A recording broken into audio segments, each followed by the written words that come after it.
Si jago merah berkecamuk di Desa Srimaju, Kecamatan Payung Lincir, Kabupaten Musi, Banyu Asin pada Minggu 26 September 2021 sekitar pukul 4:25 menit.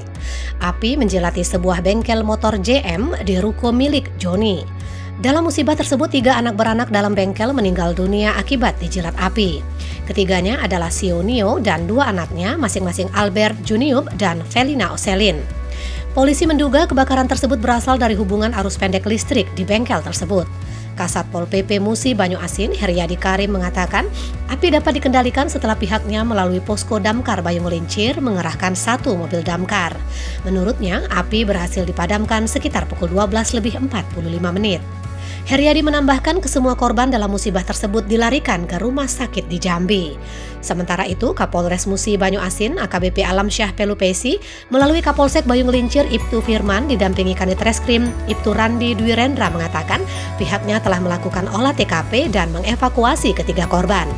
Menurut Kapolres, sementara ini api diduga berasal dari konsleting listrik.